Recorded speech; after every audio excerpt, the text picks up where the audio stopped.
www.libradio.org. La station debout.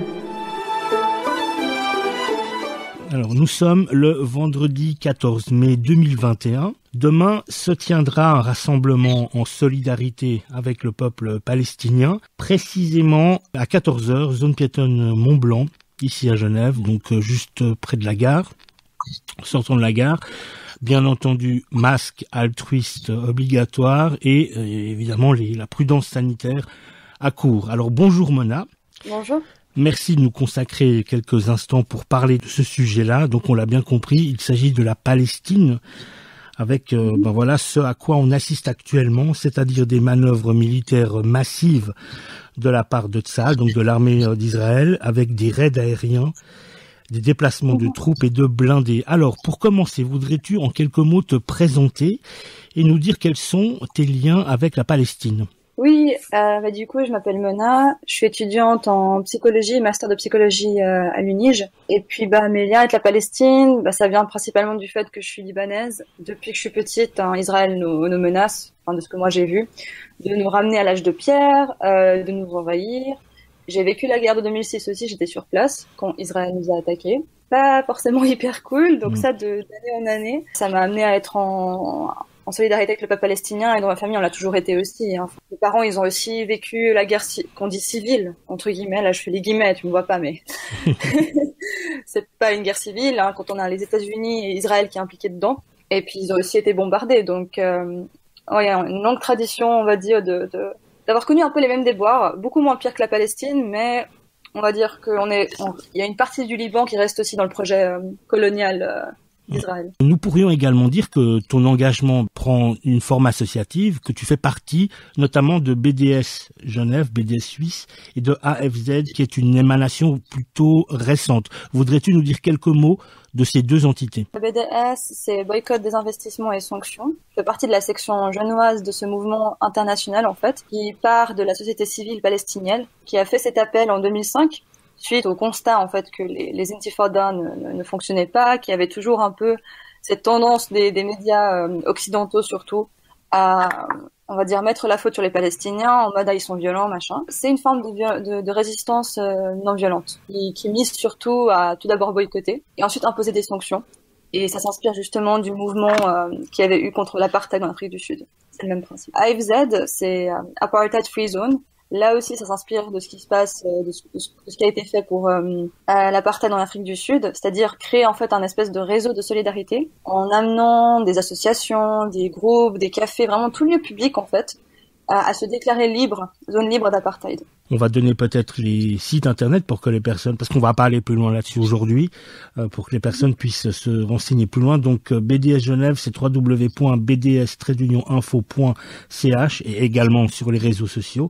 Et pour AFZ, est-ce qu'on trouve également un site internet ou une présence sur les réseaux sociaux? Oui, le site internet c'est apartheidfree.ch. Un compte Facebook Apartheid Free Zone Switzerland. Alors la première question, c'est qu'est-ce qui se passe en Palestine actuellement?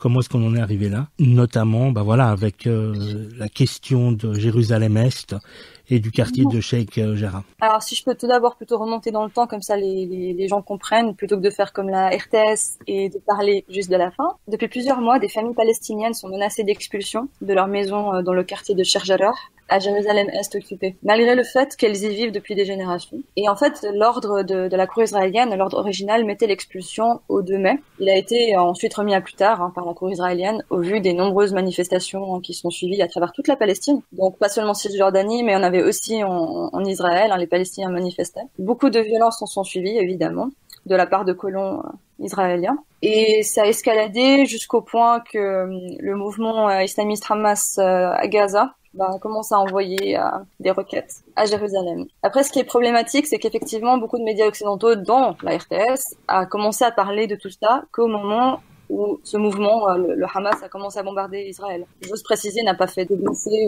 ou de morts. Donc voilà. Problématique parce que du coup, ça décontextualise l'aspect colonial et l'aspect d'apartheid d'Israël.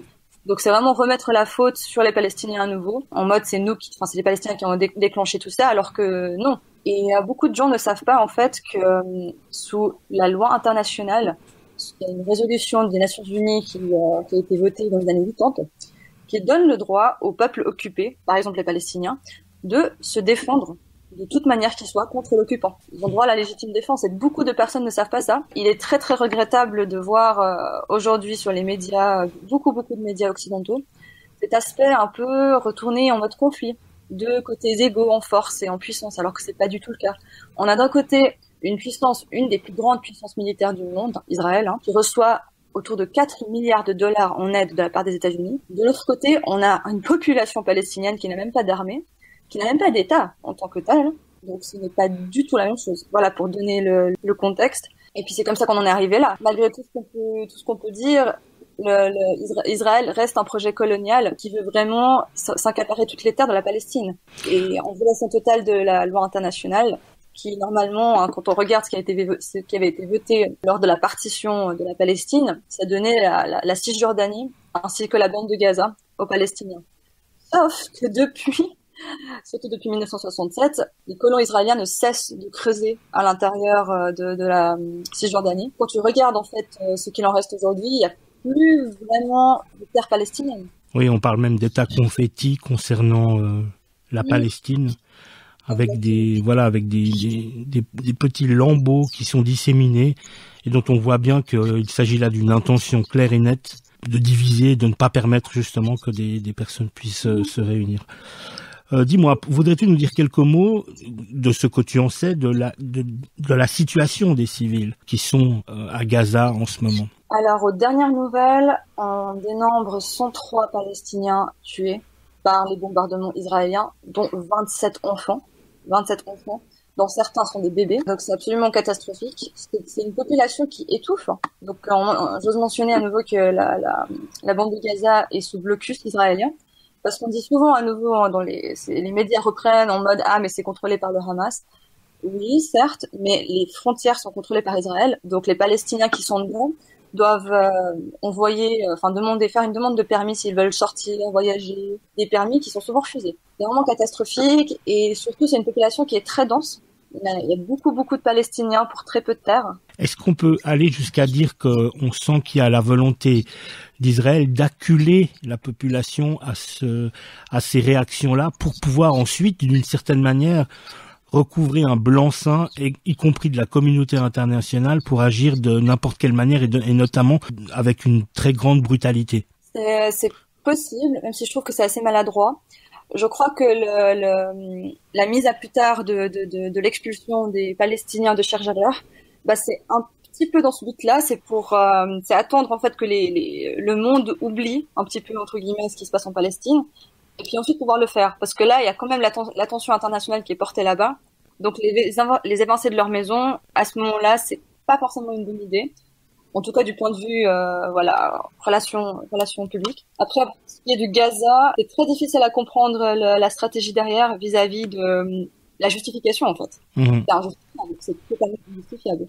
Oui, et puis, quoi qu'il en soit, les personnes qui payent le plus lourd tribut, c'est comme d'habitude des civils, y compris des enfants, des personnes âgées ou malades ou vulnérables. Oui, là encore, on a des informations mensongères dans les médias qui reprennent la propagande sioniste, qui vise à dire ah mais oui les bombardements israéliens visaient des bases du Hamas.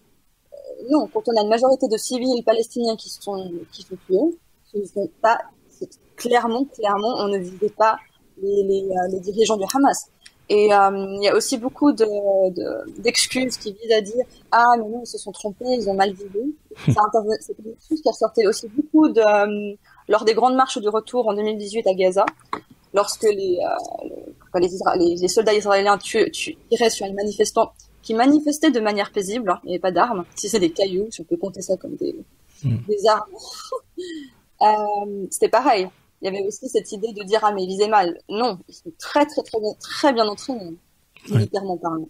Oui, et comme tu l'as dit, c'est une armée technologique, une armée parmi les plus puissantes du monde. Un mot encore pour comprendre l'impact de ces raids, parce qu'effectivement il y a l'impact immédiat avec les morts, avec les blessés, et puis il y a toutes ces infrastructures qui sont détruites et qu'il va falloir reconstruire, mais pour lesquelles mais qui vont évidemment peser encore plus sur une situation qui est déjà très précaire. Ouais, exactement. La plupart, je crois qu'il y a peu de personnes qui se disent ça, mais lorsque des Palestiniens sont évincés de leur maison, de leur terre, ou lorsque leur maison est détruite, il n'y a pas forcément un refuge pour les reprendre. Ils se retrouvent sans abri. Et je crois qu'il y a peu de personnes qui réalisent à quel point c'est catastrophique, c'est absolument catastrophique. Pour en terminer, selon toi, quelles pistes pourrait-on envisager pour sortir de l'impasse? Alors, évidemment, la solidarité internationale, mais c'est un peu léger, on aurait envie de faire plus. Là, franchement, au vu de ce qui se passe, au vu il y a des Palestiniens à Gaza hein, que l'on voit qui disent que c'est encore pire que 2014. Lors de la guerre de 2014, on avait eu plus de 2000 Palestiniens, des civils, hein, qui ont été tués. Donc, de là à ce qu'on dise que c'est pire, c'est vraiment très très grave. Donc, si là, la communauté internationale ne commence pas à agir, pas seulement qu'on aille vraiment au-delà de la solidarité internationale et qu'on impose des sanctions et un embargo militaire. La Suisse, par exemple, de par sa collaboration militaire, est complice de toutes ces violations des droits des Palestiniens et des crimes de guerre qui sont en train de se jouer maintenant. Et qui se jouent depuis la Nakba, qui a commencé en 1948 et qui ne s'est jamais terminée, comme on peut le noter avec ce qui se passe à Sheikh Jarrah. Ouais. D'ailleurs, le 15 mai demain, c'est la commémoration de la Nakba. Alors, on le rappelle, demain, le samedi 15 mai, à 14h, zone piétonne du Mont-Blanc, halte au crime et au nettoyage ethnique en Palestine, halte à la complicité de nos gouvernements. Donc, c'est un rassemblement de solidarité avec le peuple palestinien, co-organisé par Urgence Palestine et BDS Genève, si j'ai bien compris. Exactement. Très bien. Les sites internet, c'est www.urgencepalestine.ch, www.bds-info.ch, et voudrais-tu également rappeler celui de AFZ, donc Apartheid Free Zone? C'est juste apartheidfree.ch. Très bien. Mona, je te remercie beaucoup, et puis donc à demain.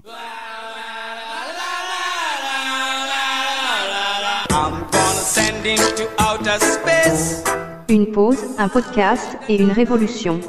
www.libradio.org